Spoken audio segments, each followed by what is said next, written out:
Next step and next question is, okay, should I go with a trust or with a Mexican corporation, right? And there's different types of Mexican corporations. So what's your suggestions and recommendations on that?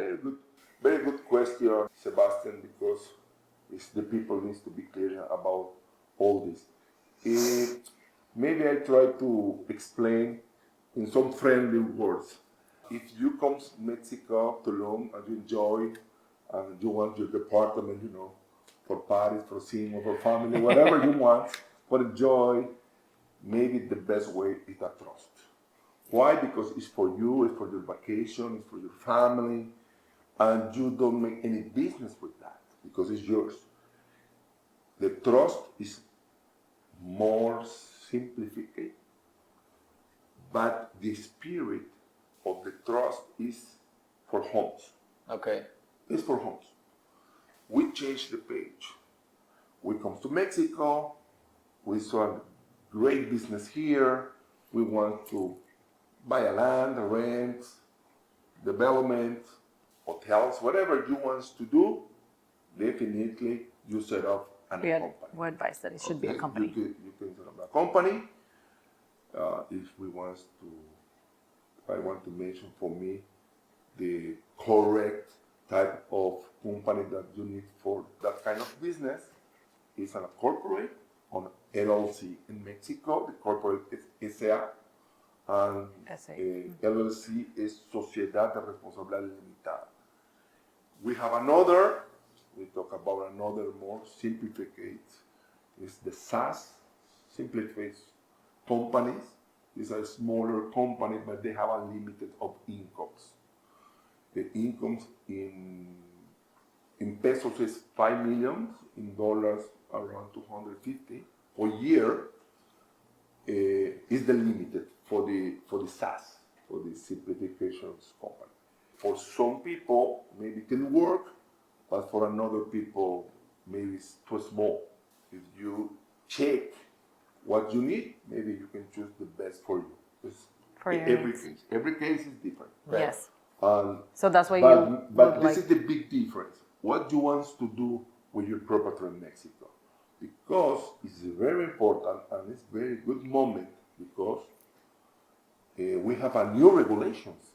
I talk about 4 weeks ago, and it's very important to understand how making a company a few months ago and what I need right now with the new regulation. The big change of the new regulation is now you need to change your immigration status. If you're a stockholder, you need to have a tax ID in Mexico, like a stockholder. This is your first step. And later you create a company with that status and you set up the company. Mm-hmm.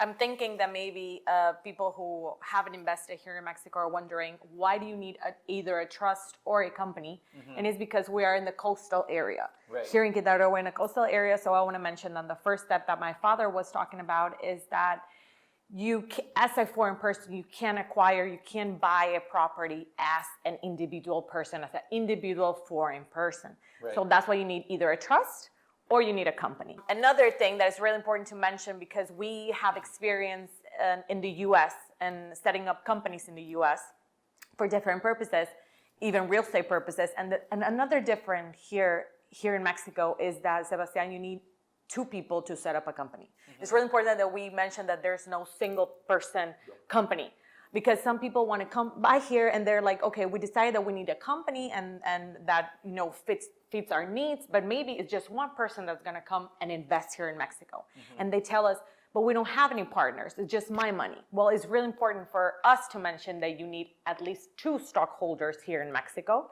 to set up a company.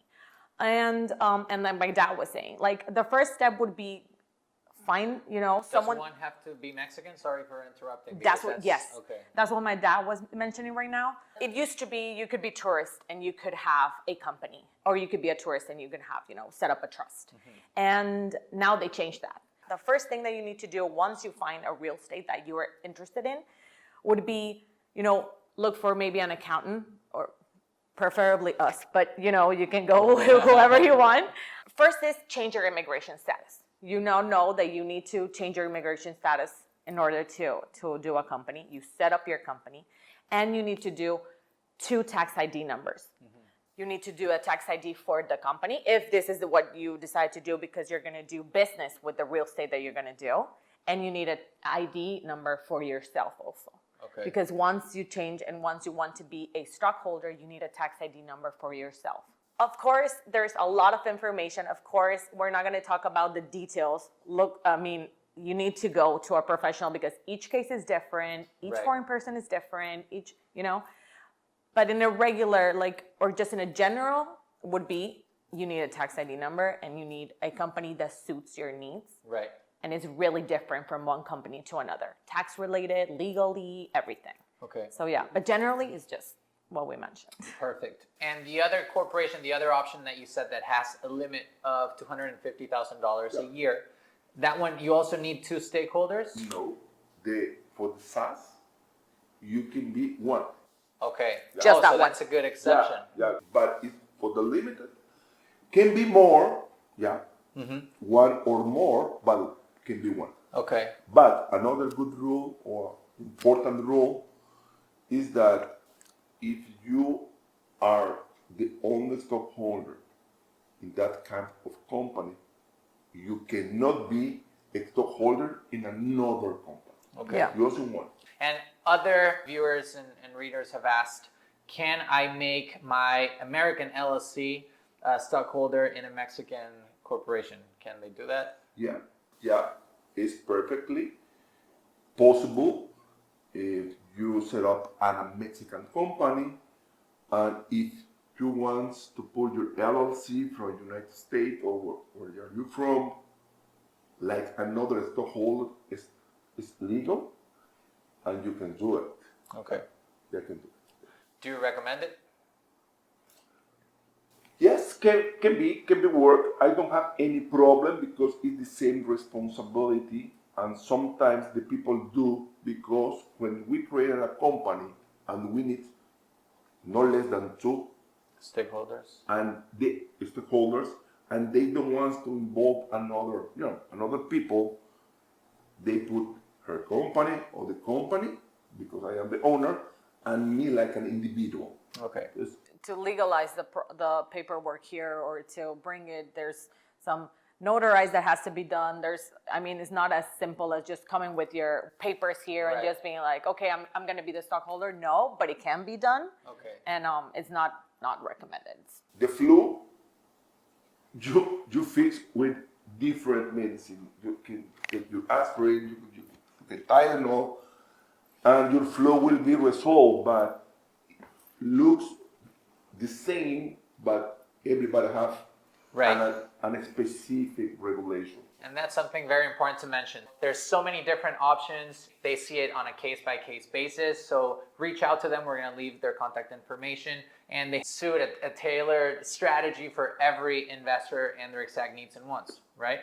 Okay, perfect. So now that they've decided whether they're going to get a trust or a Mexican corporation, they've decided which Mexican corporation, now they can close on that property. That